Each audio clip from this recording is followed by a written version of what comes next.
I was sure there was another character. I was sure it was going to go to another character and then, like, proceed was going, I have so many questions. Me too. I have none answers and all questions. What in the fudge? Hold on a sec. Explain Scorn. Enter. Yo, one of the pre-fills was explain Scorn to a child? Question mark? And I was like, no. Okay. Alright, what's going on? Here we go. Okay, let's skim the internet. Here's something from IGN. From the beginning of the game's mysterious tale to its somber conclusion, Scorn asks a lot of questions but offers very little real answers. Much of this grisly tale of forgotten civilizations and parasitic monsters is left up to interpretation, and as such, the ending won't leave you with a particularly satisfactory resolution. Word? However, that isn't to say we can't take a crack at solving some of the biggest mysteries. Although there isn't any film lore offered throughout the game's 6-hour campaign, there are plenty of clues to dig into. How long did it take me? It took me 4.4 hours. But, you know, I'm a gamer. Real gaming journalists aren't gamers. Scorn's ending explained. Although Scorn's ending is perhaps its most shocking moment, there are several mysteries woven throughout the game that help in theorizing what might have happened in that final scene. Let's cover all of them before we break down what it all means. Alright. One of the biggest questions running through Scorn is who or what the mysterious monster that latches itself to the protagonist during Act 2 is. The backpack. Merging with the character as he activates the fan and gradually taking over his body. This creature quickly becomes a key part of the campaign, draining your health and killing you as you explore the game's labyrinthine city. What is it? It seems the creature is actively the character we played in Act 1. Although Scorn never explicitly draws attention to it, it's heavily hinted that the protagonist that explored the mine shafts during the opening of the game is not the same character that wakes up in the desert at the beginning of Act 2. I'm not ashamed to say I completely didn't pick up on that, and someone in chat suggested it. Because you lose consciousness at the beginning of Act 1, and then you wake up in Act 2 in a fresh body. But I thought it was just a flashback, because when you start the game, you see this guy right here in the wall? When you start the game, you start as that guy, and then you do like a flashback of earlier before you were all grisly. So I thought it was just another flashback. But someone in chat pointed that out to me.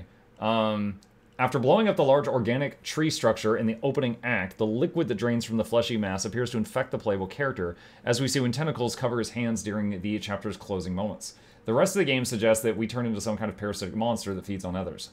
There's several slices of evidence that hint at the parasite's identity. For one, when the main protag encounters the parasite for the first time in Act 2 and it attaches to him, he's immediately given access to the bolt rifle. The bolt rifle was first picked up by the Act 1 protag, suggesting the monster and the Act 1 protag are one and the same. Not enough proof? During the final moments of the game, we're forced to surgically remove the parasite from our back while on an operating table. When you angle the camera towards the parasite shown above, you see the shape of a man lying on his side looking up at you. We left the Act 1 protag in this exact same position at the conclusion of the opening chapter, suggesting he's been trapped there since. Yeah, he was like down on the floor, his right, kind of like this guy in the background right now, the right side of his head was against the floor, and then this stuff like washed over him and was like melting him. Okay. Scorn is riddled with hints about the parasite's true identity, including the fact the protag in the second chapter requires a key implant on his wrist, despite the Act 1 protag getting his in the intro. If you put the pieces together, it definitely seems like the creature is the same entity we saw crossing the desert at the beginning of the game. What happened to the city? Scorn's labyrinth of flesh-covered architecture, acid-spitting monstrosities, and disemboweling parasites isn't exactly the most friendly place in the world, is it? It's hard to imagine as somebody actually rocked up here and went, yeah, this is definitely livable. And the reason for that is probably because at some point it was vastly different. Although we don't see a single humanoid character that isn't trying to rip us limb from limb, there are evidently the echoes of a giant civilization here. One that built this interconnected labyrinth of highly advanced organic machinery and biocontraptions. So, unless one of those little acid-spitting monster creatures was really bored one day and decided to blueprint up its own grotesque fleshy metropolis, what's the deal here? Although it's never fully confirmed, it definitely feels as though the city, which is wholly built with organic materials, has been hit with some sort of rapid infection. Mutated organisms grow from every wall, parasites roam the tunnels, and giant man-made structures are obstructed by fleshy masses. The best example of this can be seen in Act 4, where the elevator that seemingly transports the people of the labyrinth to the rail system has been consumed by a large creature, forcing you to infiltrate the monster and ride the elevator out through its brain. This world is essentially one large organism, and it's seemingly been infected by a parasite that's slowly overtaking and devouring it. What happened during the final ritual? During Act 5, the protag will fight his way out of the underworld below and head to the surface, using a rail system to reach a grand palace across the desert. When you arrive, you'll quickly realize this place is far from the disease-ridden underworld that you just escaped, although it's no less foreboding. Upon entering the palace, you see dead bodies hanging from totems surrounding the central chamber, while the roof will be covered in fleshy hanging tendrils. That's the least of your worries, though, with a lab downstairs housing mutated fetuses, grenade launcher-wielding husk, and 2 pregnant bodies the player eventually transfers their consciousness into. Yep. The palace seemingly holds crucial answers regarding the protag's mysterious objective. After collecting 2 blood vials, injecting them into the pair of pregnant bodies, and successfully ripping the parasite off his back, the protag will return to the palace's central chamber and offer himself up to a mysterious machine. The machine performs a surgical procedure on him, cutting his flesh and tying his mind into the string of fleshy tendrils above. As soon as the protag is linked to the tendrils hanging from the roof, he's able to see through the eyes of the pregnant bodies from earlier, using them to open a doorway through a mural of human flesh and walk toward an ethereal void. So, what does this tell us about the Civ that came before? Well, very little is confirmed, but this chapter holds the most compelling clues about their fate. The dead bodies in the central chamber seemingly used to be like us. They're human and have clearly undergone the same procedure as the protag, with the tendrils sprouting from their head, weaving into the string of flesh lining the ceiling. These former residents appear to have transferred their consciousness and left their bodies behind, connecting their brains to a hive mind. As the lab shows us, it appears the notion of transferring consciousness has been at the forefront of the civilization research too. During the final fight of the game, you have to plant multiple fetuses into a range of large organic husks found in the palace's sinister lab, with the fetuses able to take control of the husk and pilot them. Evidently, the idea was to be able to take control of a stronger body, which the protag does at the end when he controls both the pregnant hosts. Was this the Civ's escape plan? Some sort of ethereal rebirthing, or perhaps even traveling to a whole new world using the portal we spot during the conclusion? Or do they opt to leave willingly when the world they created rotting away in their absence? It's not clear, but the protag evidently has a plan during the final moments, attempting to complete the ritual before his goal is thwarted.